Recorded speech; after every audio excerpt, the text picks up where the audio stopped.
com alegria e satisfação que cumprimentamos os nossos amigos e irmãos do portal Escola Dominical com a gloriosa paz de nosso Senhor e Salvador Jesus Cristo. Estamos dando início a mais uma pré-aula, esta ferramenta que o portal Escola Dominical disponibiliza no início da semana para que os irmãos possam melhor preparar a sua aula da Escola Bíblica Dominical. Leiam a revista das lições bíblicas, assistam a esta pré-aula, acessem os outros textos de apoio que nós disponibilizamos ao longo da semana no site do portal Escola Dominical. Leiam também outros textos de apoio e vejam outras videoaulas que nós disponibilizamos nas redes sociais do portal Escola Dominical, no LinkedIn, no Facebook, no Twitter.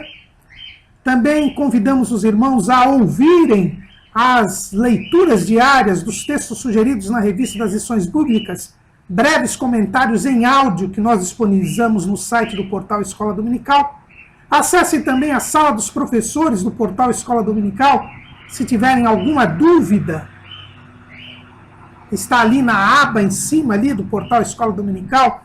Nós temos a seção Portal EBD e Você, onde os irmãos encontram estudos bíblicos, as leituras diárias e reflexões. Tem sido pouco acessado este esforço que o portal Escola Dominical tem dado para dar estudos bíblicos, reflexões, as próprias leituras diárias. Clique ali no Portal EBD e Você, ali no site do portal Escola Dominical. E também, nas 19 horas, horário de Brasília, o irmão é convidado a assistir no sábado a transmissão ao vivo da aula do estudo dos professores e amigos do portal Escola Dominical da Igreja Evangélica Assembleia de Deus, Ministério do Belém, na sede aqui em São Paulo, onde o irmão interativamente poderá elucidar as suas últimas dúvidas. Mas não deixe de comparecer à Escola Bíblica Dominical.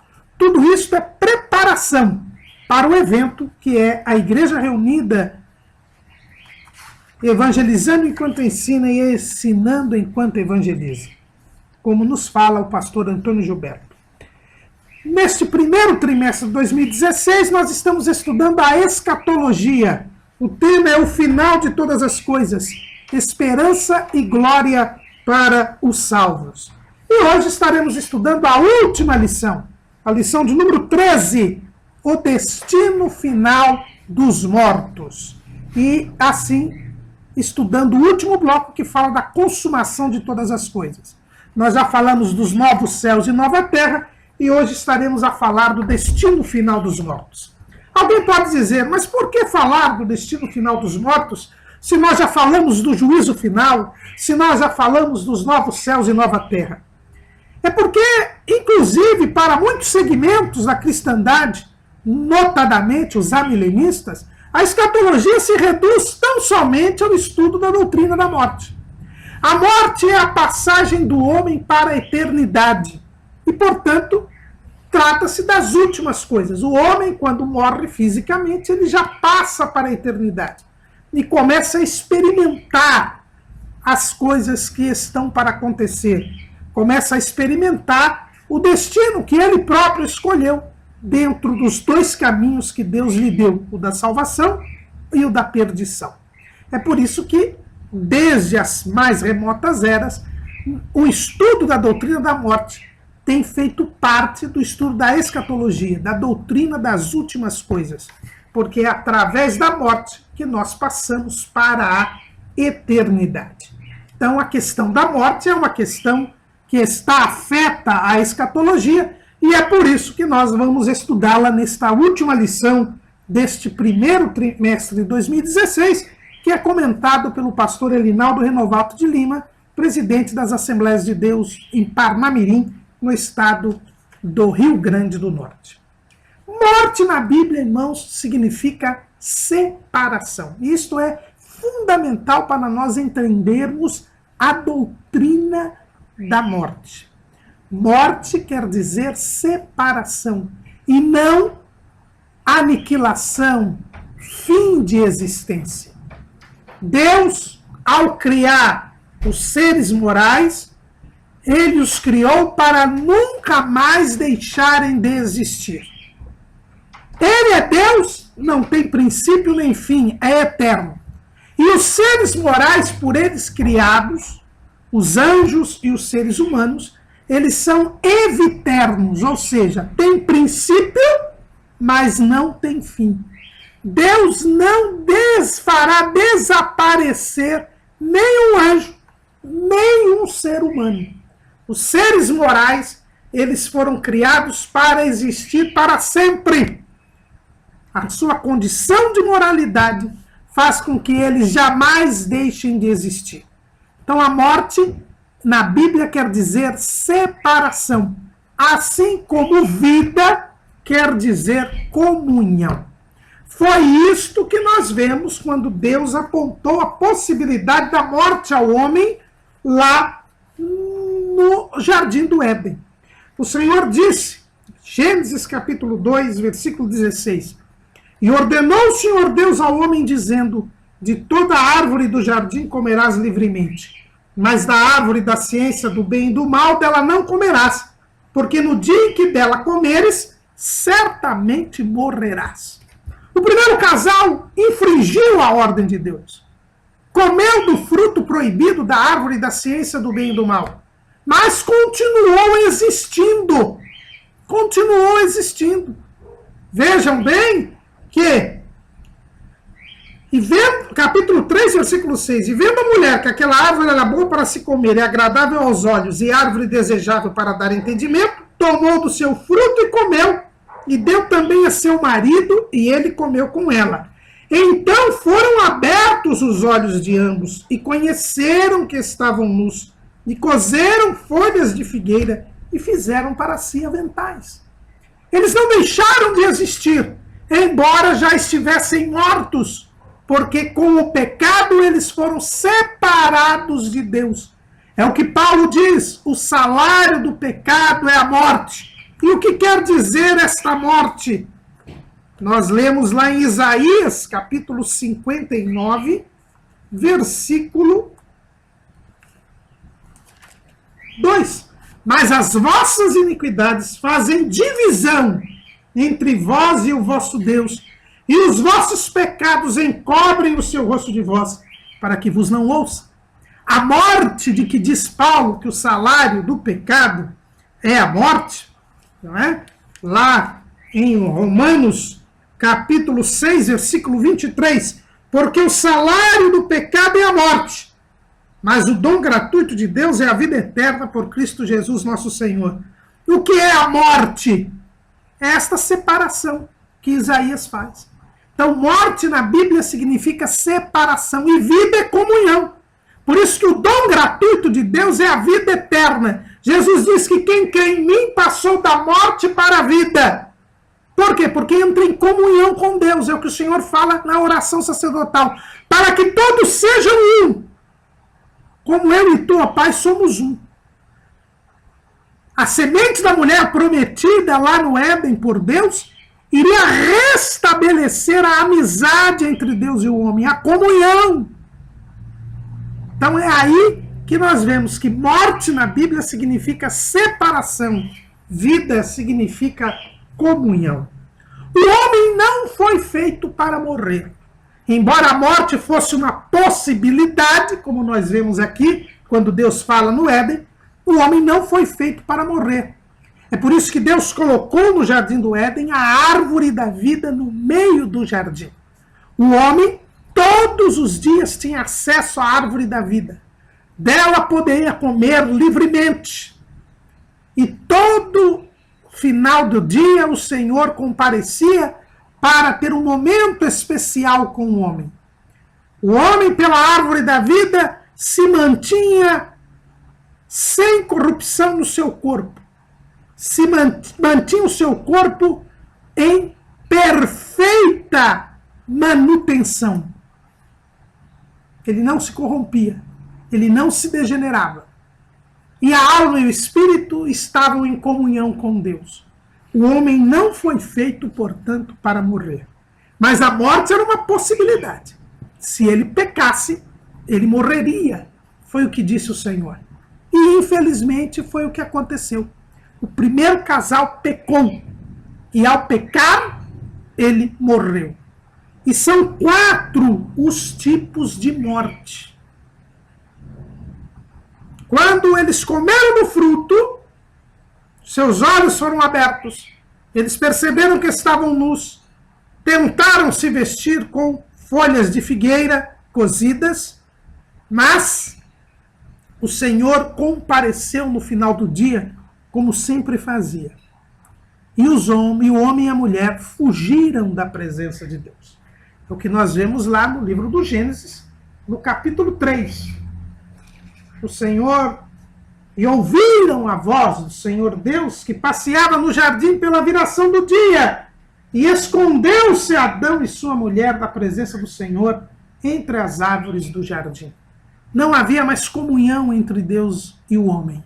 O homem havia pecado e o pecado havia feito divisão entre Deus e ele. E aqui nós temos o primeiro tipo de morte. É a morte espiritual. Quando o homem peca, ele se separa de Deus. Há uma divisão, uma separação entre Deus e o homem. Esta é a morte espiritual. E todos os homens pecam, porque não há homem que não peque. Como diz Salomão na sua oração de dedicação ao templo. Não há homem que não peque. O homem tem a natureza pecaminosa. Como diz Davi no Salmo 51, que ele foi concebido em iniquidade. Nós herdamos esta natureza pecaminosa dos nossos pais. E por isso, quando nós atingimos a consciência, inevitavelmente nós pecamos. Nós somos separados de Deus. E é por isso que o homem não pode se salvar a si mesmo. E é por isso que Jesus veio ao mundo para tirar o pecado do mundo. Como diz João Batista, eis o Cordeiro de Deus que tira o pecado do mundo. Jesus morreu por nós para pagar o preço dos nossos pecados. Ele é a propiciação dos nossos pecados, e não apenas dos nossos pecados, mas dos pecados do mundo inteiro.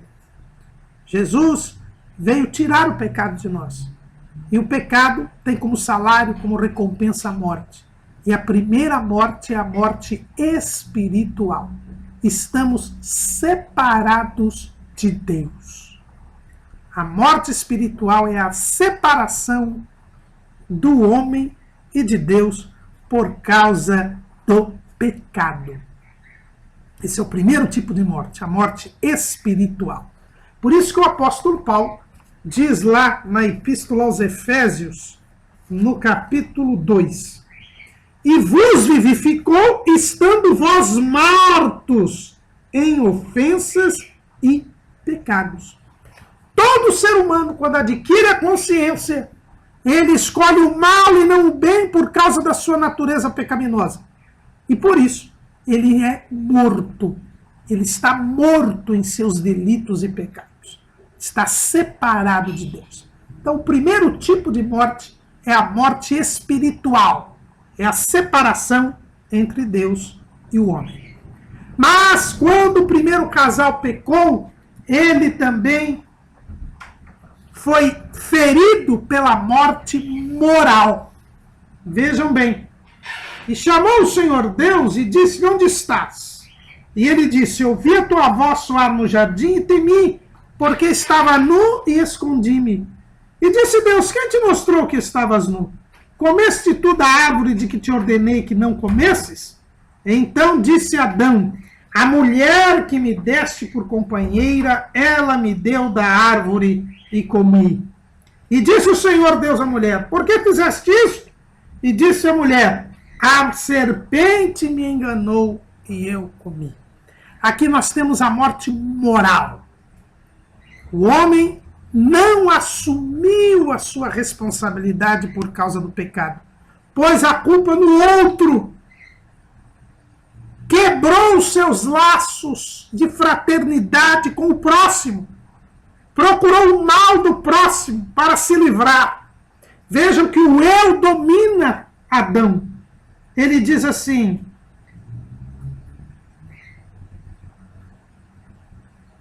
ouvi a tua voz soar no jardim. Temi, porque estava nu e escondi-me. Ele se coloca no eu. E acusa Eva. E Eva acusa a serpente. Aqui nós temos a morte moral. Quando há a separação entre o nosso eu e o próximo. Há a quebra dos laços de fraternidade, dos laços de solidariedade. É a morte moral. Quando eu não assumo a responsabilidade pelos meus atos e procuro culpar os outros. Aqui nós temos o segundo tipo de morte. A morte moral. Quem está morto espiritualmente também está morto moralmente. Porque o amor a Deus, que é a obediência ao Senhor, implica no amor ao próximo. Sem amor a Deus não há amor ao próximo. Nós temos aqui a morte moral. Mas haveria um terceiro tipo de morte. Quando o Senhor estabelece o juízo por causa do pecado, ele institui a morte física. É o que nós temos lá em Gênesis capítulo 3, versículo 19. No suor do teu rosto comerás o teu pão, até que te tornes a terra, porque dela foste tomado, porquanto és pó, e em pó te tornarás. E o Senhor executa este juízo, impedindo o acesso do homem à árvore da vida. Capítulo 3 de Gênesis, versículo 22. Então disse o Senhor Deus, eis que o homem é como um de nós, sabendo o bem e o mal. Ora, pois para que não estenda a sua mão e tome também da árvore da vida, e coma e vive eternamente, o Senhor Deus, pois, o lançou fora do jardim do Éden, para lavrar a terra de que fora tomado. Deus não permite mais a manutenção sem corrupção do corpo. E institui que, como consequência do pecado, o corpo do homem corromper-se-ia até tornar a terra, até voltar a ser pó. Aí nós temos a morte física. Deus determinou que por causa do pecado, o homem voltasse o seu corpo ao pó da terra. Houvesse a separação entre o homem exterior, que é o corpo, o pó feito do pó da terra, e o homem interior, que é a alma e o espírito. Deus decretou então que por causa do pecado houvesse a separação entre o corpo e a alma e o espírito. E, portanto, nós temos aí a morte física, que é o terceiro tipo de morte, consequência do pecado. O pecado gera a morte espiritual, a morte moral e a morte física. Mas haveria ainda uma quarta espécie de morte. Porque Deus, após o pecado do homem, prometeu ao homem a redenção. Lá em Gênesis 3:15, o Senhor faz uma promessa da salvação do homem. E porém inimizade entre ti e a mulher, e entre a tua semente e a sua semente. Esta te ferirá a cabeça e tu lhe ferirás o calcanhar. O Senhor prometeu salvar o homem. O Senhor prometeu restabelecer a comunhão entre ele e Deus, através da retirada do pecado do mundo. Deus prometeu retirar o pecado. Mas era preciso crer em Deus para isso. E Deus, então, promete salvar o homem. E nesta promessa da salvação do homem, vem a quarta espécie, a mais terrível espécie de morte, que a Bíblia chama de segunda morte, ou morte eterna. Nós vemos lá no livro do Apocalipse, vimos na lição passada a este respeito. E a morte e o inferno foram lançados no lago de fogo. Esta é a segunda morte. Apocalipse 20 e 14. Por que a Bíblia chama de segunda morte? Porque todo homem deverá morrer fisicamente. Esta foi a ordem de Deus. Está lá em Hebreus, capítulo 9, versículo 27. E como aos homens está ordenado morrerem uma vez, vindo depois disso o juízo. Deus disse que o homem morreria fisicamente por causa do pecado. E esta é a morte física. A morte do corpo. A separação do corpo e da alma e do espírito. Mas depois desta morte, quando o homem passa para a eternidade, aí haverá uma segunda morte. Aqueles que morrerem em pecado, que não crerem na promessa da salvação, que não se submeterem a Deus, eles passarão para a eternidade separados de Deus e receberão a segunda morte no juízo do trono branco, que nós estudamos na lição de número 11. No juízo do trono branco, essas pessoas serão eternamente separadas de Deus. Aí nós temos a morte eterna, a eterna separação de Deus. As pessoas serão lançadas no lago de fogo e de enxofre e serão ali atormentados para todo sempre, porque não creram e não quiseram ser salvos pelo Senhor.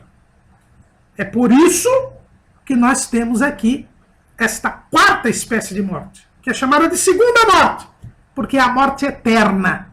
A morte espiritual, a morte moral e a morte física ocorrem na dimensão terrena. A morte eterna ocorre na dimensão eterna. Ela ocorre na eternidade e é irreversível. É a eterna separação de Deus. Então, morte na Bíblia quer dizer separação. E existem 4 tipos de morte. A morte espiritual, que é a separação entre Deus e o homem. A morte moral, que é a separação entre o homem e o seu próximo. A morte física, que é a separação do corpo, da alma e do espírito. E a morte eterna, que será a separação eterna de Deus para aqueles que não creram nem quiseram ser salvos por Cristo Jesus. E aqui nós temos, então, uma outra consideração importante que nós devemos fazer. É que Deus deu a promessa da redenção e na dimensão terrena nós temos a possibilidade de ser salvos, de nos arrependermos dos nossos pecados, de crermos em Cristo Jesus e sermos salvos. Temos tirado o pecado de nós e podemos então ter vida e vida eterna e vida em abundância. Mas a morte física é uma consequência inevitável do ser humano. Diz um dito popular de que a única certeza da vida é a morte. Aos homens está ordenado morrerem uma vez, vindo depois disso o juízo. A morte é uma certeza. Não é uma certeza absoluta, porque Deus é o dono da vida. E houve pessoas que não morreram e que não vão morrer. Enoque não morreu fisicamente. Deus para si o tomou. Elias não morreu fisicamente.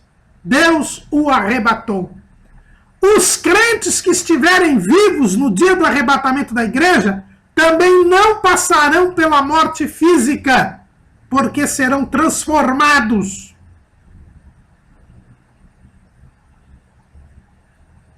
A dúvida com relação aos fiéis do reino milenar, se morrerão ou não. Alguns entendem que eles não morrerão, porque a Bíblia diz que Jesus julgará os vivos e os mortos no juízo do trono branco. Então, com exceção, então há exceções, mas a exceção confirma a regra. O normal é que os homens morram. O normal é que eles passem pela morte física. Só que a morte física, quando ocorre, ela não é o imediato julgamento de Deus. Porque nós já estudamos aqui, durante esse trimestre, a lição de número 6, que fala do tribunal de Cristo, diz que os crentes serão julgados não para condenação, mas para recebimento de galardão após o arrebatamento da igreja. E o próprio apóstolo Paulo diz que os que morreram em Cristo ressuscitarão primeiro. E também nós vimos na lição de número 11 do juízo final, que antes do estabelecimento do juízo final, os mortos que não participaram da primeira ressurreição terão a segunda ressurreição, ressuscitarão para serem julgados. Ou seja, para que haja o julgamento de Deus, é preciso que haja ressurreição. Porque houve a morte física. Então, aos homens é ordenado morrerem uma vez. Então, o normal é que os homens morram fisicamente, com as exceções que nós já dissemos. Mas para que Deus efetue o seu julgamento, seja o tribunal de Cristo, seja o juízo do trono branco, é necessário que haja ressurreição. Deus não irá julgar almas penadas, julgará o homem, e o homem na sua inteireza, corpo, alma e espírito. Então, a ressurreição é esta reunião do corpo, da alma e do espírito, que haviam sido separados por ocasião da morte física. Daí nós concluímos, irmãos, que há um espaço de tempo entre a morte física e a ressurreição. Porque a ressurreição é um pressuposto necessário para o julgamento divino. Seja a primeira ressurreição para o tribunal de Cristo, seja a segunda ressurreição para o juízo do trono branco. Então há um intervalo entre a morte física e a ressurreição. É este intervalo entre a morte física e a ressurreição que nós chamamos de estado intermediário dos mortos. Há um período entre a morte física e a ressurreição. Desde que Abel, que é a primeira pessoa mencionada na Bíblia que morreu, até a ressurreição, que ocorrerá no dia do arrebatamento da igreja para os salvos, que ocorrerá antes do estabelecimento do juízo final para os demais, nós temos um período. E este período é chamado de estado intermediário. Este estado intermediário não é minudentemente tratado nas Escrituras. Porque o objetivo da Bíblia é levar a revelação de Deus aos homens para que neste mundo, nesta dimensão terrena, os homens se convertam, creiam em Jesus Cristo e tenham a vida eterna. O objetivo da Bíblia não é ficar falando do estado intermediário dos mortos, que é já na eternidade, onde a opção que nós fizermos é irreversível. A revelação de Deus para o homem tem em vista falar de Jesus Cristo. O assunto da Bíblia é Jesus Cristo, porque Jesus Cristo quer salvar e quer nos dar a vida eterna. Por isso a Bíblia não se detalha o que vai acontecer depois da nossa morte física. Mas a Bíblia, embora não trate minudentemente disso, ela trata deste assunto, dá alguma noção a respeito disso. Em primeiro lugar, nós devemos observar que a Bíblia diz que aos homens está ordenado morrerem uma vez, vindo depois disso o juízo. Isso já nos mostra que não é verdadeira a doutrina da reencarnação, que já existia nas religiões antigas, principalmente no hinduísmo, no budismo, e que também tem hoje a sua versão no espiritismo. Aos homens está ordenado morrerem uma vez. Cada ser humano passa uma só vez aqui nesta terra. Não volta a ter novas vidas. Não é como o gato que tem 7 vidas, como diz o povo. É apenas uma vez. Aos homens está ordenado morrerem uma vez, vindo depois disso o juízo. Portanto, não existe reencarnação.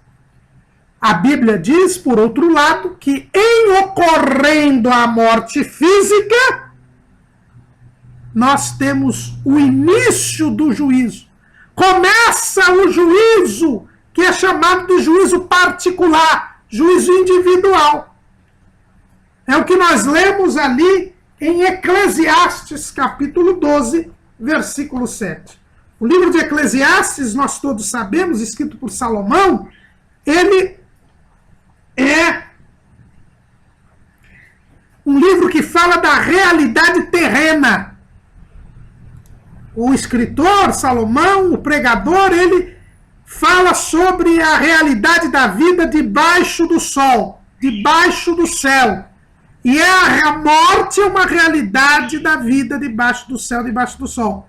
E diz Salomão, e o pó volte à terra como era, e o espírito volte a Deus que o deu. O que nós temos aqui? Quando há a morte física, o corpo volta a ser pó. Mas a alma e o espírito vão à presença de Deus. E é interessante, irmãos, se os irmãos estudarem aí, verificarem na internet, em livros, as chamadas experiências de quase morte, as chamadas EQM, pessoas que morreram e ressuscitaram, ou pessoas que entraram no processo de início de morte, eles trazem alguns relatos do que eles viram, do que eles sentiram. E todos os relatos mostram que as pessoas notam que houve uma separação do corpo e eles vão a uma presença luminosa. E eles chegam a uma presença luminosa. E alguns relatos, principalmente de servos de Deus, identificam bem esta presença luminosa como sendo a presença de Deus. É o que Salomão está dizendo aqui. O pó volta à terra, mas o espírito, e espírito aqui é alma e espírito, é o homem interior, ele vai à presença de Deus. É o juízo que se inicia. E aqui nós temos um juízo inicial, uma espécie de uma liminar. Né? Os irmãos sabem que a primeira decisão que um juiz dá num processo é chamada de decisão liminar. E aqui nós temos o nosso Deus no início do processo do julgamento do ser humano, quando da morte física, ele faz um processo, uma decisão liminar. É esse juízo liminar, esse juízo inicial que é mencionado pelo escritor aos Hebreus, que vem depois da morte física. E o que é esse juízo? Quando o Espírito vai a Deus, o Senhor determina que ele vá ao paraíso ou que ele vá ao Hades, que é o lugar dos mortos. Como é que nós sabemos disso? Porque o próprio Jesus nos disse na história do rico e de Lázaro. Lá em Lucas, no capítulo 19, nós temos, aliás, no capítulo 16, nós temos a história do rico e de Lázaro.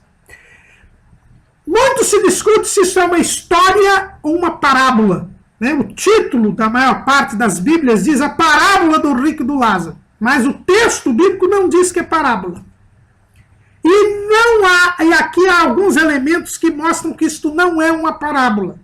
Em primeiro lugar, seria a única parábola em que Jesus dá o nome da personagem. Por ele dar um nome, isto mostra que não é uma parábola. Uma parábola é uma comparação, é ilustração.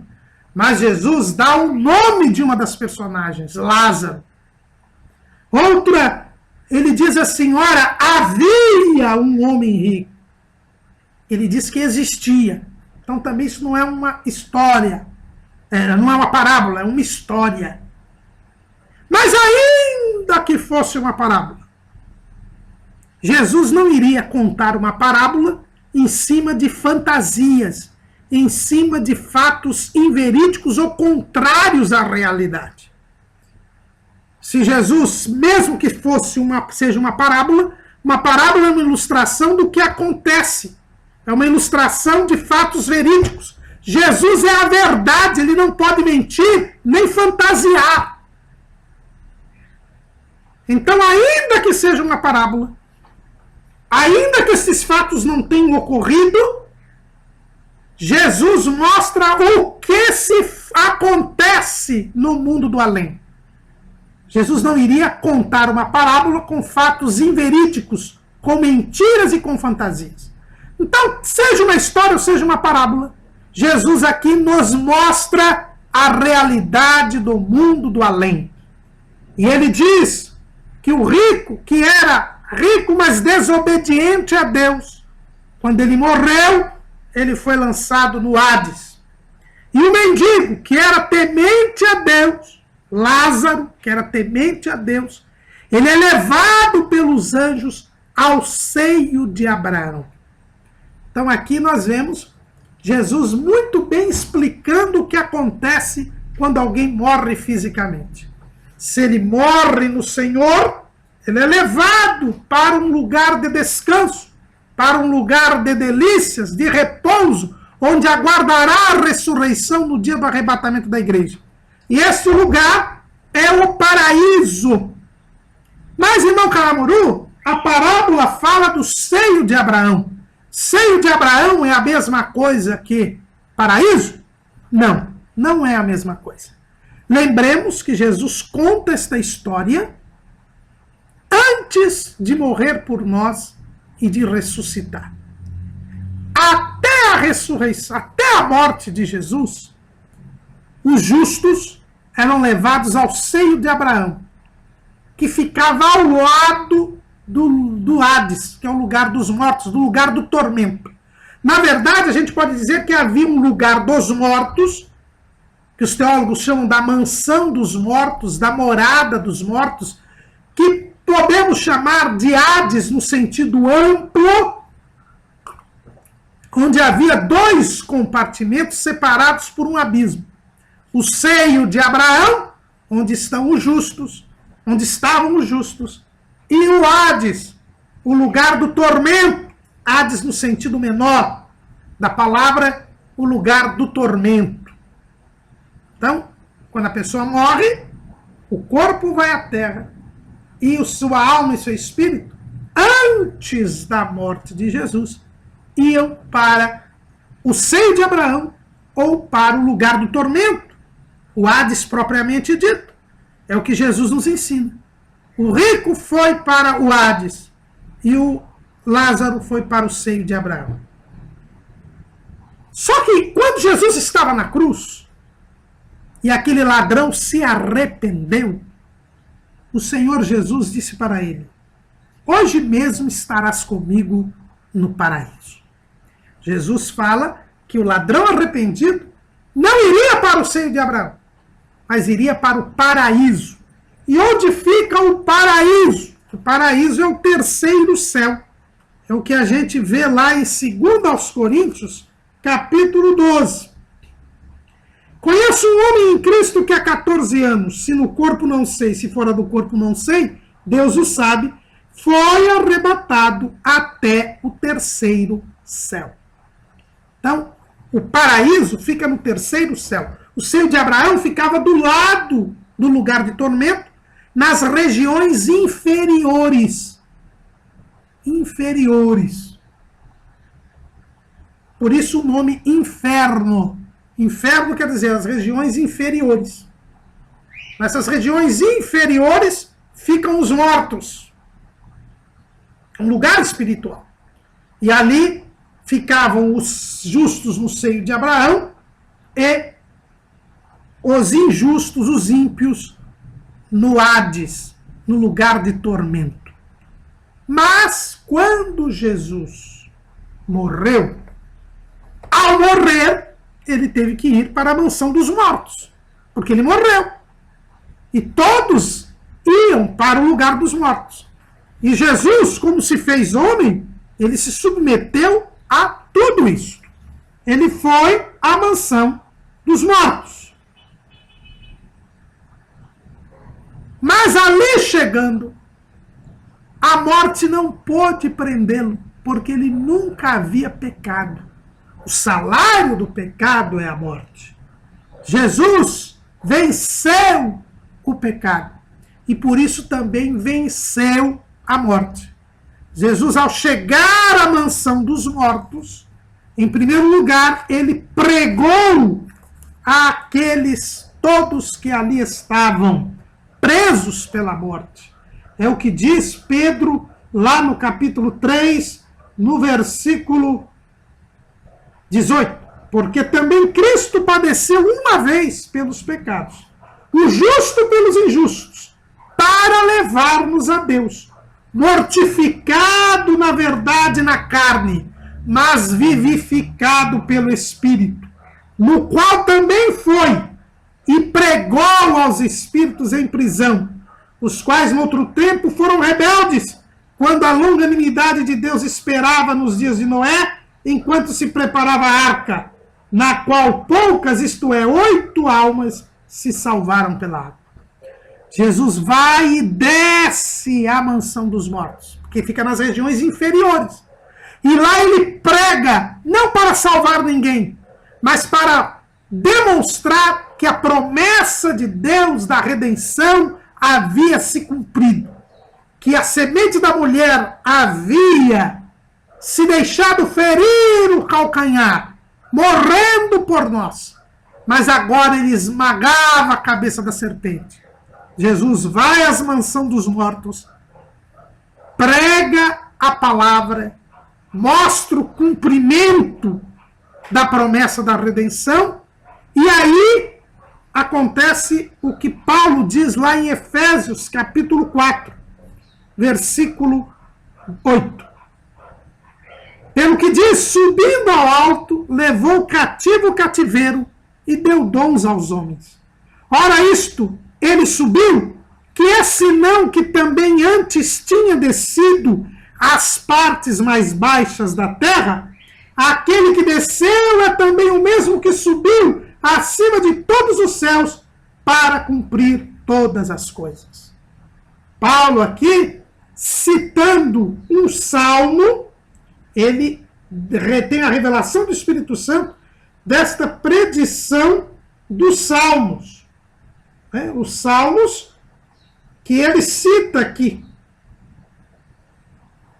Ele diz, subindo ao alto, levou cativo o cativeiro.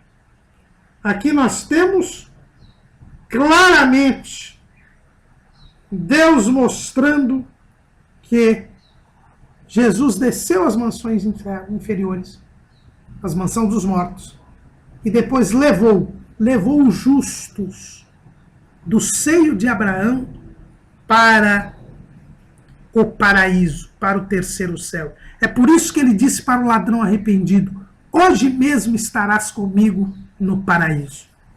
Porque o ladrão arrependido foi o primeiro a crer em Jesus e a morrer depois da morte de Jesus, e por isso sua alma e seu espírito foram para o paraíso e não mais para o seio de Abraão. O seio de Abraão hoje não mais existe, está vazio. Agora todos que morrem em Cristo vão para o paraíso, para o terceiro céu, para onde Paulo foi arrebatado. E lá eles aguardam a ressurreição no dia do arrebatamento da igreja. Os ímpios continuam do mesmo jeito, continuam indo para as regiões inferiores, continuam indo para o Hades, a aguardar a ressurreição, a segunda ressurreição, no dia do juízo do trono branco, no chamado último dia. Então aqui nós temos esta realidade. É por isso que quando Jesus falou sobre a igreja, ele disse para Pedro, edificarei a minha igreja, e as portas do Hades não prevalecerão contra ela. A igreja jamais vai às regiões inferiores. Ela não vai ao seio de Abraão, não. Ela vai para o paraíso.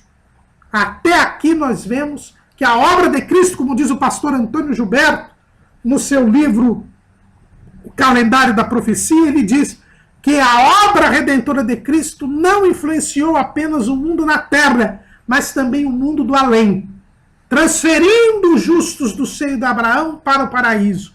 E agora a igreja, aqueles que dormem em Cristo, vão para o paraíso diretamente, não passam pelo seio de Abraão.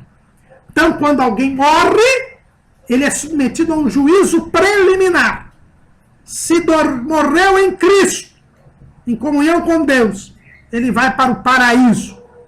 antes da morte de Cristo iam para o seio de Abraão, mas agora vão para o paraíso. Aqueles que morrem separados de Deus, aqueles que morrem sem a salvação, vão para o lugar de tormento, vão para o Hades, e ambos, tanto justos quanto ímpios, aguardam a ressurreição. Os justos no paraíso ressuscitarão no dia do arrebatamento da igreja, e os ímpios no Hades ressuscitarão no dia do juízo final. Daí, de pronto, nós vemos que não existe purgatório. A doutrina do purgatório é uma doutrina da Igreja Romana. E esta doutrina foi criada a partir do século VI, com os escritos de Gregório Magno, que é considerado o primeiro Papa de fato, e foi se desenvolvendo ao longo dos séculos e acabou dogmatizada pela Igreja Romana na Idade Média. Quem diz isto é a própria Igreja Romana. Se nós formos ao catecismo da Igreja Romana, ela mesma confessa que foi um acréscimo, uma inovação, algo que não está na Bíblia. É o que a gente vê lá no parágrafo 1031 do Catecismo da Igreja Romana. A Igreja denomina purgatório esta purificação final dos eleitos, que é completamente distinta do castigo dos condenados. A Igreja formulou a doutrina da fé relativa ao purgatório, sobretudo no concílio de Florença e de Trento. Então a própria Igreja Romana, no seu catecismo, diz que a doutrina do purgatório foi formulada no concílio de Florença e no concílio de Trento. O concílio de Trento ocorreu no século XVI. E o concílio de Florença, ele ocorreu no século XIII. Então os irmãos percebam que é uma inovação e, portanto, não tem base bíblica nenhuma. Segundo os romanistas, os que morrem na graça e na amizade de Deus, mas não estão completamente purificados, embora tenham garantido a sua salvação eterna, passam após sua morte por uma purificação, a fim de obter a santidade necessária para entrar na alegria do céu. Ou seja, o purgatório seria um estado de purificação de quem está salvo, mas não tropo. Está salvo, mas ainda não está purificado totalmente.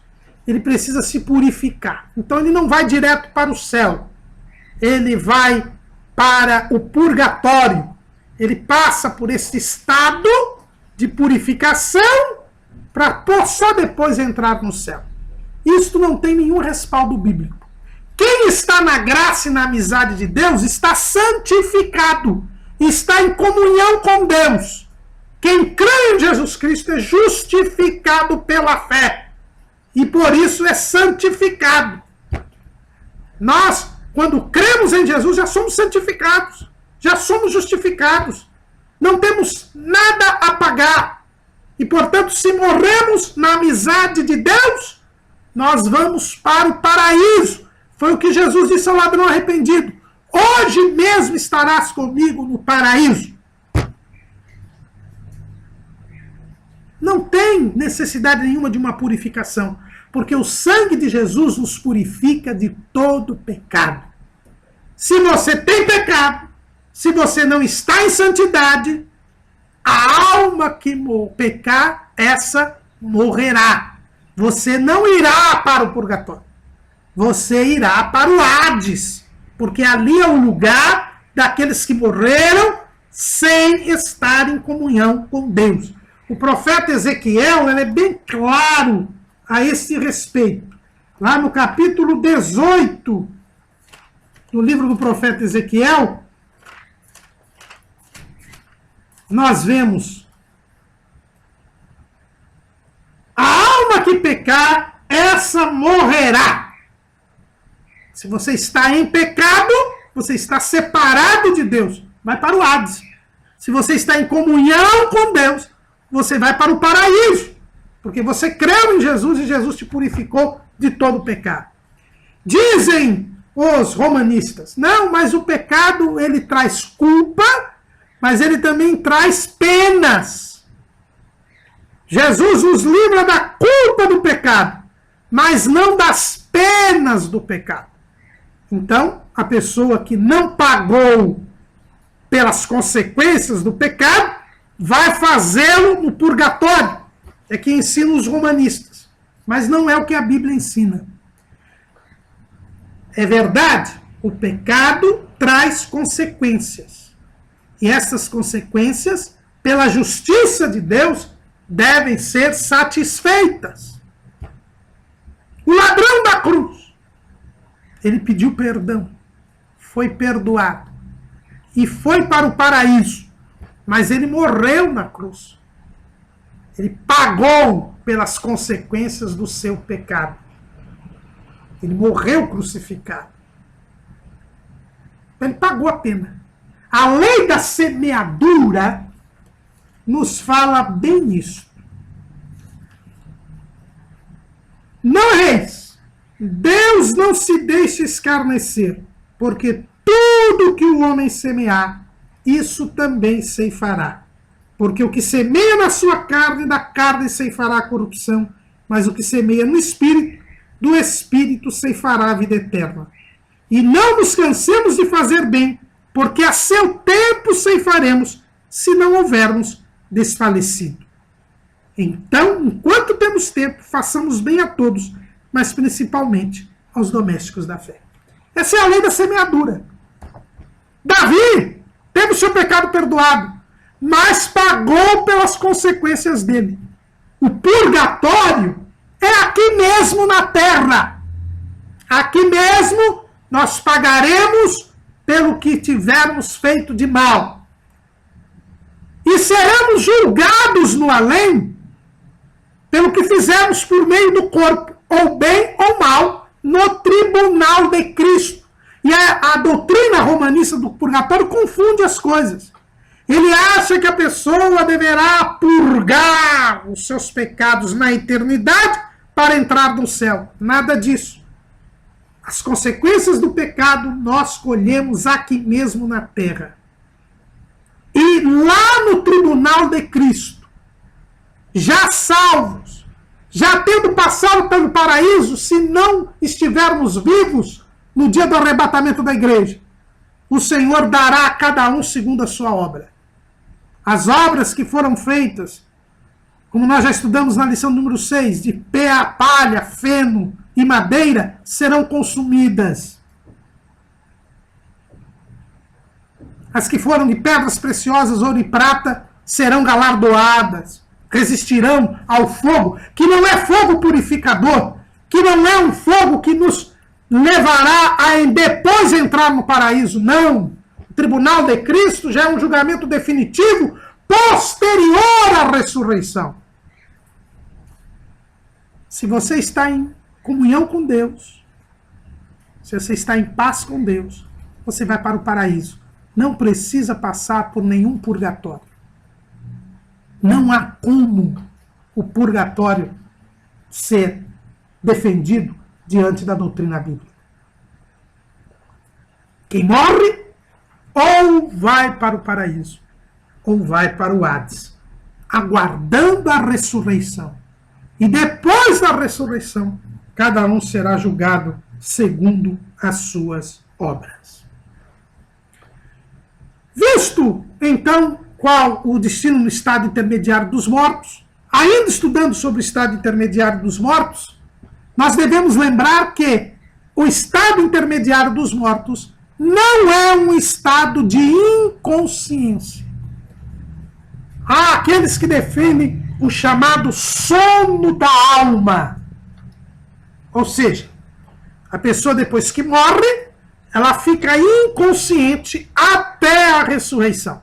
Estaria dormindo. E as pessoas que defendem esta linha de pensamento, notadamente os adventistas, porque isso foi uma doutrina criada por Ellen Goldwhite, elas procuram justificar esta expressão essa doutrina do sono da alma por causa da expressão dormir no Senhor. O apóstolo Paulo, quando fala a respeito da morte para os crentes de Tessalônica, ele fala o seguinte, no capítulo 4 de 1 aos Tessalonicenses. Dizemos, pois, isto pela palavra do Senhor, que nós, os que ficarmos vivos para a vinda do Senhor, não precederemos os que dormem. Essa expressão dormir no Senhor não está apenas aqui registrada em 1 Tessalonicenses 4 e 15. Ela se encontra em outras passagens na Bíblia. Lá em Mateus, capítulo 27, versículo 53, a Bíblia diz o seguinte: e saindo dos sepulcros, depois, capítulo 50, versículo 52, e abriram-se os sepulcros, e muitos corpos de santos que dormiam foram ressuscitados. Lá em João, capítulo 11, versículo 11, nós temos: assim falou e depois disse-lhes: Lázaro, nosso amigo, dorme, mas vou despertá-lo do sono. Em Atos, capítulo 7, versículo 60, nós encontramos: e pondo-se de joelhos, clamou com grande voz: Senhor, não lhes imputes este pecado. E tendo dito isto, adormeceu. Atos, capítulo 13, versículo 36. Porque, na verdade, tendo Davi no seu tempo servido conforme a vontade de Deus, dormiu e foi posto junto de seus pais e viu a corrupção. Nós também temos lá em 1 Coríntios, capítulo 7, versículo 39. A mulher casada está ligada pela lei todo o tempo que o seu marido vive. Mas se falecer seu marido, fica livre para casar com quem quiser, contanto que seja no Senhor. Uma outra tradução diz: mas se dormir o seu marido. Lá em 1 Coríntios capítulo 11, versículo 30. Por causa disso, há entre nós muitos fracos e doentes e muitos que dormem. No capítulo 15, que é o capítulo da ressurreição de 1 Coríntios, nós vemos, versículo 6, depois foi visto uma vez mais por mais de 500 irmãos, dos quais vive ainda a maior parte, mas alguns já dormem também. Versículo 18, e também os que dormiram em Cristo estão perdidos. Versículo 20, mas agora Cristo ressuscitou dos mortos e foi feito as primícias dos que dormem. E o versículo 51, eis aqui nos digo um mistério, na verdade nem todos dormiremos, mas todos seremos transformados. E para terminar, lá em 1 de Pedro, capítulo 3, versículo 4, mas o homem encoberto no coração, a 2 de Pedro, desculpe, capítulo 3, versículo 4, porque se Deus não perdoou aos anjos que pecaram, mas havendo-os lançado no inferno, os entregou às cadeias da escuridão, ficando reservados para, capítulo 3, versículo 4. E dizer, onde está a promessa da sua vinda? Porque desde que os pais dormiram, todas as coisas permanecem como desde o princípio do mundo, da criação. Então nós vemos aqui em várias passagens bíblicas a expressão dormir. E com base nelas, se diz que o ser humano, quando morre, ele fica dormindo, inconsciente, aguardando a ressurreição. Só que isto não é verdade. A expressão dormir no Senhor, ela é uma expressão que não significa a inconsciência. E como é que nós sabemos que não significa inconsciência, irmão Caramuru, diante de tantas referências bíblicas que falam que os santos dormem? Em primeiro lugar, lembremos que todas essas referências falam de santos. Lá em Mateus, fala dos santos que ressuscitaram depois de Cristo. Em João, fala de Lázaro. Em Atos 7,60, fala de Estevão. Em Atos 13 e 36, fala de Davi. Em 1 Coríntios 7,39, fala do marido crente. Em Atos 11:30 fala dos crentes. Em Atos 15, 16, em 1 Coríntios 15, 16, 18, 20, 51, fala sempre dos salvos. Em 2 de Pedro também fala dos crentes que falaram da vida de Jesus. 1 Tessalonicenses também fala dos crentes. Então a expressão dormir no Senhor, em primeiro lugar, é uma expressão para os crentes. E aí nós já vemos uma diferença. Porque se fala dos crentes, só dos crentes a expressão dormir no Senhor, não fala dos ímpios, então quer dizer que não se pode falar da morte em geral. Porque a morte é a separação do corpo, da alma e do espírito. Morrem tanto crentes quanto ímpios. Se a Bíblia só fala que dormir no Senhor é referente aos salvos, então não quer dizer que é um estado de inconsciência. Somente os salvos ficariam inconscientes? Os ímpios ficariam despertos? É algo que não faz sentido. Então a expressão dormir no Senhor, quando ela só é empregada aos salvos, nos mostra que não se trata de questão de consciência ou inconsciência, mas se trata de um estado diferenciado para os salvos que os ímpios não têm. E aí nós vemos que dormir quer dizer repousar. Dormir quer dizer descansar. E é isso que nós vemos. Quando Jesus fala da história do rico e de Lázaro, ele nos mostra claramente que na eternidade, antes da ressurreição, tanto o rico quanto Lázaro estavam perfeitamente conscientes. Havia tormento para o rico. Havia repouso, descanso e delícia para o Lázaro. Então, dormir no Senhor significa descansar, ter descanso, ter repouso, ter paz na alma, ter tranquilidade, enquanto que os ímpios têm tormento.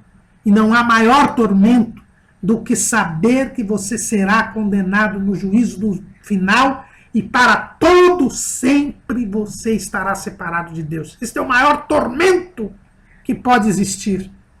E só há tormento quando há consciência.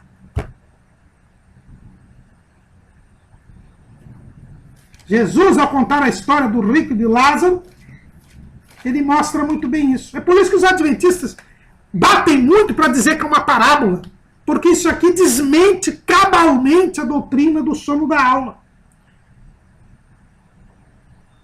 O que Abraão, que também já tinha morrido, mas estava no seio de Abraão, ele falou. Disse, porém, Abraão, filho, lembra-te de que recebeste os teus bens em tua vida, e Lázaro somente males. Agora este é consolado, e tu atormentado. Ninguém é consolado ou atormentado inconsciente. Então a história de rico e Lázaro nos mostra que a plena consciência, tanto no paraíso quanto no Hades. Aqui é no seio de Abraão, porque foi antes da morte de Jesus. Esse é o primeiro ponto. A história do rico de Lázaro mostra que há consciência no estado intermediário dos mortos. E que dormir no Senhor quer dizer consolo, repouso, tranquilidade, paz, alegria. Coisa que o que morre sem Deus, sem Cristo, não tem. Ele só tem tormento. E vejam bem, irmãos, como é que vive uma pessoa que está no chamado corredor da morte? Ele está condenado à morte, esperando o dia da execução. Ele é atormentado. Todos os dias, ele é atormentado pela ideia de que ele pode ser executado amanhã ou ainda hoje. É um tormento passar no corredor da morte. Imagine no Hades, que é o corredor da morte eterna, onde a pessoa tem a certeza absoluta de que será julgado e condenado por Deus. É algo terrível. Mas não é esta a única passagem bíblica que nos mostra que os mortos estão conscientes. Nós temos também a passagem da transfiguração, que é descrita em todos os 3 evangelhos sinóticos. Jesus se transfigurou e vieram falar com ele Moisés e Elias. Elias não morreu fisicamente, mas estava no além. E Moisés morreu e estava no seio de Abraão. E ambos vieram conversar com Jesus e conversar a respeito da sua morte, como nos dá conta Lucas. Portanto, Moisés e Elias, que estavam na eternidade, Moisés não passando pela ressurreição,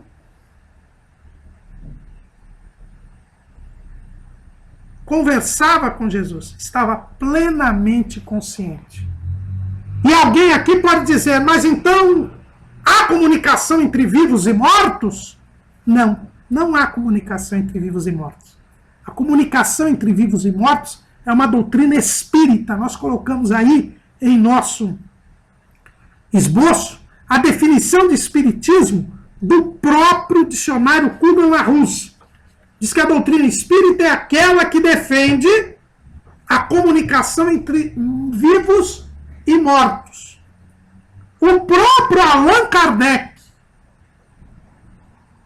que é o codificador da doutrina espírita, ele diz que o espiritismo defende a comunicação entre vivos e mortos. Nós vamos ver aqui no nosso esboço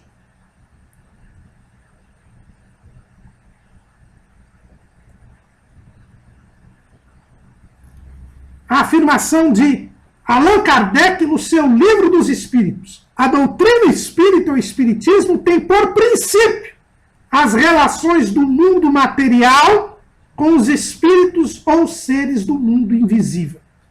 Então os irmãos percebam que Allan Kardec é bem claro. Crer na comunicação entre vivos e mortos é ser espírita. Não há comunicação entre vivos e mortos. O livro do profeta Isaías, ele diz o seguinte, lá no capítulo 8, versículo 19. Quando vos disserem, consultai os que têm espíritos familiares e os adivinhos, que chilreiam e murmuram entre dentes, não recorrerá um povo ao seu Deus? A favor dos vivos, interrogar-se-ão os mortos? A lei e ao testemunho, se eles não falarem segundo esta palavra, nunca verão a alva. O profeta Isaías é bem claro, não há possibilidade de eu conversar com os mortos, de eu ter contato com os mortos, de eu ter contato aqui na terra com o mundo além. Não há comunicação entre vivos e mortos. Mas então como que Jesus conversou com Moisés? Jesus, antes de conversar com Moisés, se transfigurou. Ou seja, a humanidade de Jesus foi absorvida pela sua deidade. É a única ocasião em que isto ocorre. Então não foi Jesus homem que falou com Moisés, mas sim Jesus Deus. E o próprio Jesus, quando falava aos saduceus, lá em Mateus capítulo 22, ele diz o seguinte: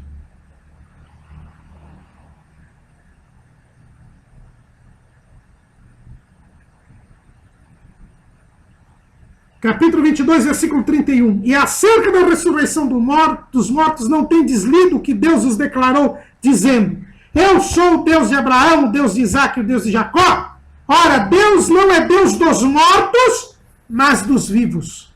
Para Deus não há mortos. Para Deus todos estão vivos. É por isso que Jesus falou com Moisés enquanto Deus. Por isso ele se transfigurou. Sua humanidade foi absorvida pela sua deidade. E enquanto Deus, ele fala com Moisés. E vejam bem que Pedro, Tiago e João ouviram a conversa, mas não puderam se comunicar com Moisés e com Elias. Pedro só falou com Jesus. Não pôde falar com Elias e Moisés. Porque não há comunicação entre vivos e mortos. Então a transfiguração é mais uma demonstração de que no estado intermediário há consciência. Moisés conversou com Jesus e falou sobre a morte de Jesus. Plena consciência. Também nós vemos aqui, na resposta de Jesus aos saduceus sobre a ressurreição, que Deus não é Deus dos mortos, mas Deus dos vivos. E aqui ele confirma, na história que ele contou do rico e Lázaro, que Abraão conversou e até falou com o rico. Mas nós temos uma quarta expressão, uma quarta prova de que há consciência no estado intermediário dos mortos.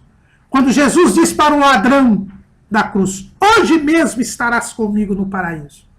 Ora, nós já vimos que Jesus, neste mesmo dia, subiu, levou cativo o cativeiro, levou os justos do seio de Abraão para o paraíso. E o ladrão ali entrou. Como Jesus falaria para ele, hoje mesmo estarás comigo no paraíso, se ele ficasse inconsciente e Jesus também inconsciente? Porque Jesus ressuscitou ao terceiro dia. Como é que ele saberia que ele estaria no paraíso? E como é que Jesus saberia que ele estaria com ele no paraíso, se ambos estivessem inconscientes? É porque ambos estariam conscientes. O ladrão sabendo que tinha entrado no paraíso e Jesus sabendo que estava com ele no paraíso. Então aqui nós vemos também uma prova da consciência no estado intermediário dos mortos. E aqui é importante que se diga, irmãos, porque tanto adventistas quanto testemunhas de Jeová dizem que, na verdade, o texto diria, eu te digo hoje, estarás comigo no paraíso. Eles colocam uma vírgula aí. Acontece que o texto grego não tem vírgula. A língua grega não tem vírgula.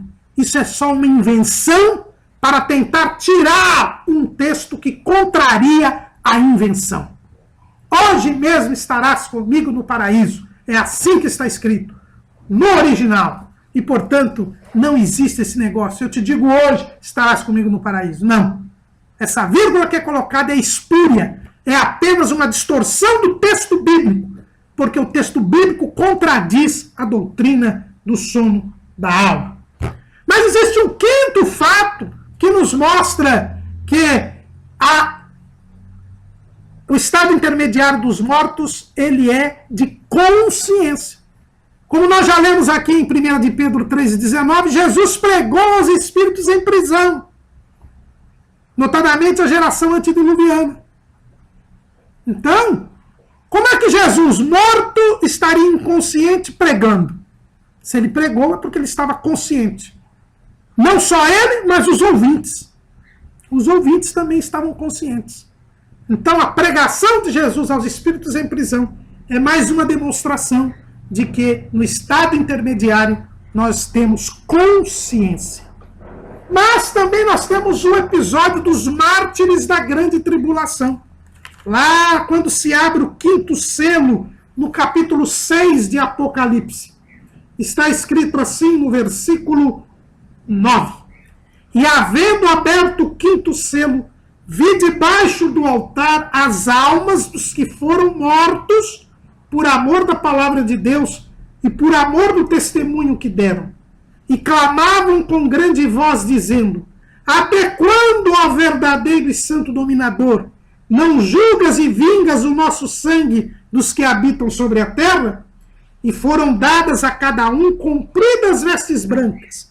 E foi-lhes dito que repousassem ainda um pouco de tempo, até que também se completasse o número de seus conservos e seus irmãos, que haviam de ser mortos como eles foram.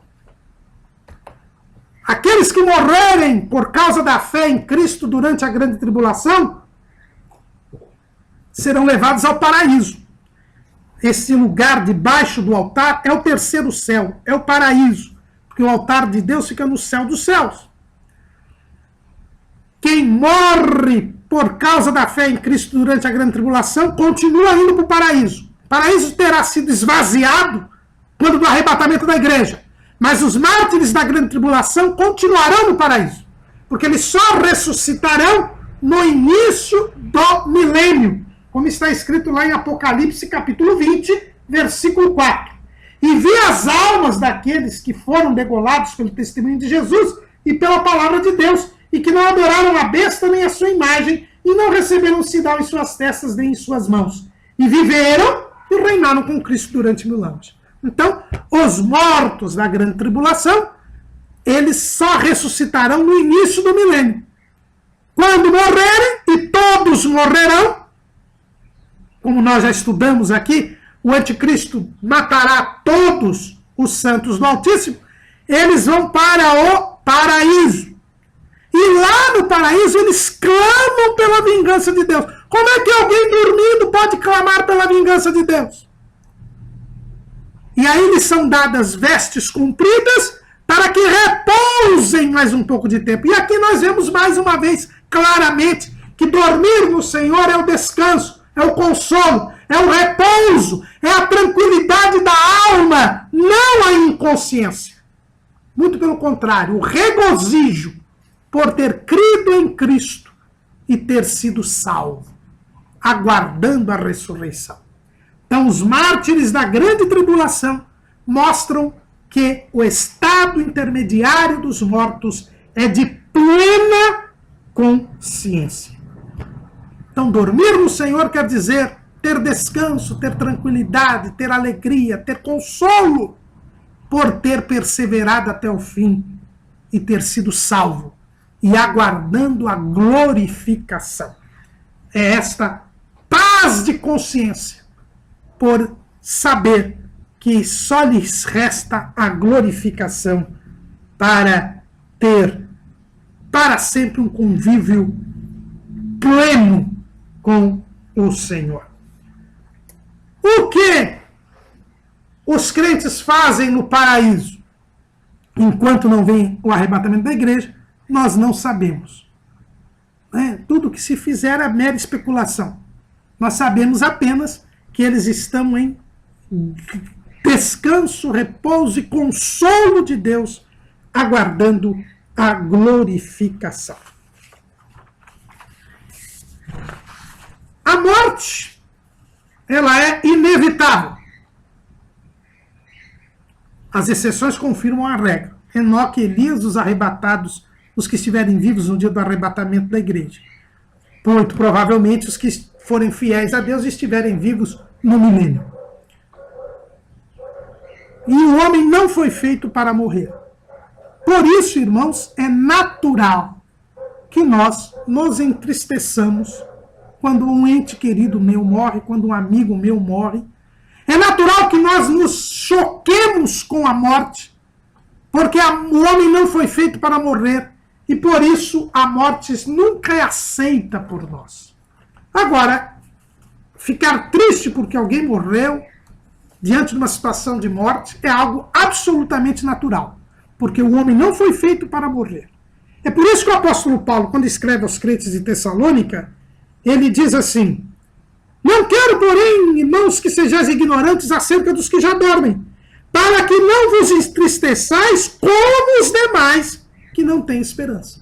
Então, você ficar triste porque alguém morreu não é falta de fé. Você ficar triste porque alguém morreu não é que você está desviando da fé. Nada disso, isso é natural. Porque o homem não foi feito para morrer. E Paulo não diz para que os crentes não ficassem tristes. Ele apenas diz para que os crentes não ficassem desesperados. Há uma diferença da reação diante da morte entre o que serve a Deus e o que não serve. O que serve a Deus diante da morte, ele se lembra que a morte é consequência do pecado, mas ele é consolado pelo fato de Jesus ter resolvido o problema do pecado. Por isso, nós ficamos tristes com a separação do ente querido. Por isso, nós tememos a nossa própria morte, porque é uma experiência que nós nunca tivemos. Mas nós temos esperança, porque nós sabemos que o Senhor Jesus resolveu o problema do pecado, e que por crermos em Jesus, a morte é apenas a nossa passagem para a eternidade. A morte é tão somente o nosso ingresso no paraíso para aguardar o arrebatamento da igreja, onde seremos consolados, onde seremos descansados, teremos uma tranquilidade de alma, aguardando a glorificação. Então ficamos tristes sim, quando morremos, ou quando alguém morre. Ficamos chocados e impactados com a morte. Mas saiba de uma coisa, não podemos ficar desesperados. Se você se desespera com a morte de alguém, ou com a ideia de que vai morrer, é preciso que você entre em comunhão com Deus. Porque o Senhor, quando nós estamos em Cristo, justificados pela fé, nós temos paz com Deus. E por ter paz com Deus, nós não nos desesperamos com a hipótese da morte. E para nós terminarmos, como nós dissemos, o estado intermediário termina com a ressurreição. Existem duas ressurreições na Bíblia. A primeira ressurreição, que se iniciou com Cristo, veio depois com aqueles santos que ressuscitaram depois dele. E irá com a igreja. E depois da igreja, os mártires da grande tribulação. Começando pelas duas testemunhas. Esta é a primeira ressurreição. Como nós já falamos lá na lição sobre o dia do juízo final.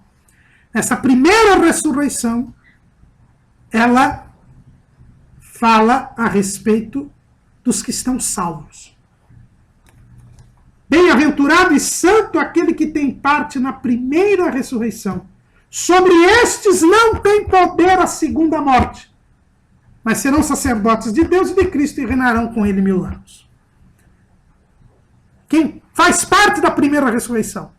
Cristo, os santos que ressuscitaram depois dele, a igreja, os crentes que estavam mortos no dia do arrebatamento da igreja, os mártires da grande tribulação, estes nunca mais morrerão, estão livres da morte eterna, estão salvos, viverão com Cristo para sempre, reinarão com ele durante o milênio, mas viverão para sempre com ele, têm a vida eterna, porque Deus amou o mundo de tal maneira que deu o seu Filho unigênito, para que todo aquele que nele crê não pereça, mas tenha a vida eterna. É a ressurreição para a vida, a ressurreição dos santos, dos bem-aventurados, a primeira ressurreição. Mas os outros mortos, diz Apocalipse 25, não reviveram até que os 1000 anos se acabaram. E lá no capítulo 20 ainda, e no versículo 12, e vi os mortos, grandes e pequenos, que estavam diante do trono, e abriram-se os livros. Versículo 13, deu o mar os mortos que nele havia, e a morte e o inferno deram os mortos que neles havia, e foram julgados cada um segundo as suas obras. Esta é a segunda ressurreição. 1000 anos depois do término da primeira ressurreição, nós teremos a segunda ressurreição. É a ressurreição para o dia do juízo final. E nós já estudamos o juízo final na lição de número 11. Ali a condenação é possível. Diria mais, a condenação é muito provável. E aí, estes que forem condenados sofrerão a segunda morte.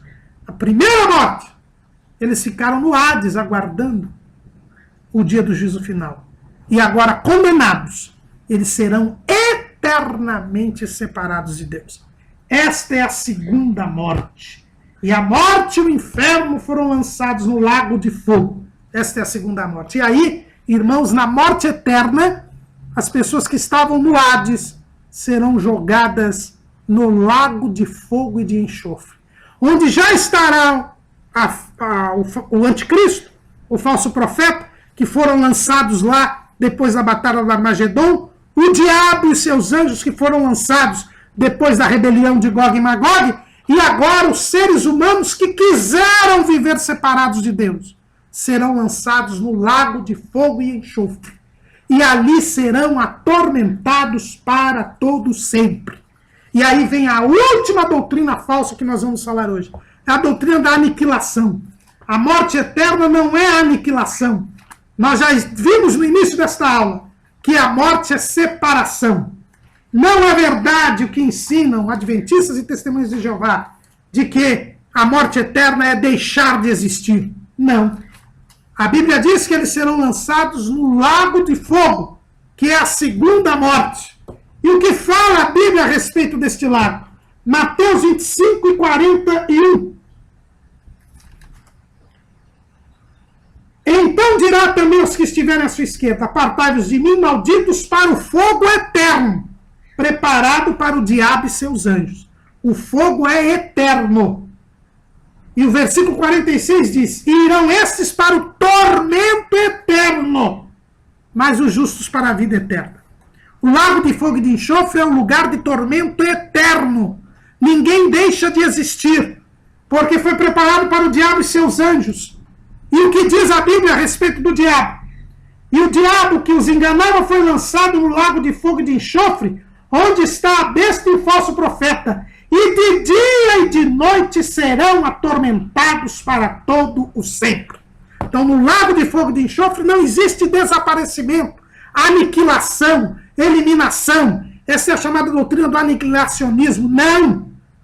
Ali serão atormentados para todo sempre. Marcos 9 nos fala a respeito disso. Também. Marcos capítulo 9, versículos 44, 46 e 48. Onde o seu bicho, e se a tua mão te escandalizar, corta. Melhor é para ti entrares na vida aleijado do que tendo duas mãos, ires para o inferno, para o fogo que nunca se apaga, onde o seu bicho não morre e o fogo nunca se apaga. E se teu pé te escandalizar, corta. O melhor é para ti encontrares coxo na vida do que tendo dois pés, seres lançado no inferno, no fogo que nunca se apaga, onde o seu bicho não morre e o fogo nunca se apaga. E se o teu olho te escandalizar, lança-o fora. Melhor é para ti entrares no reino de Deus com um só olho, do que tendo dois olhos, seres lançado no fogo do inferno, onde o seu bicho não morre e o fogo nunca se apaga. Alguns criticam essa expressão, onde o bicho não morre e o fogo nunca se apaga. Diz que não existem alguns manuscritos. Mas não precisa nem existir, porque o versículo anterior de cada um desses fala do fogo do inferno que nunca se apaga.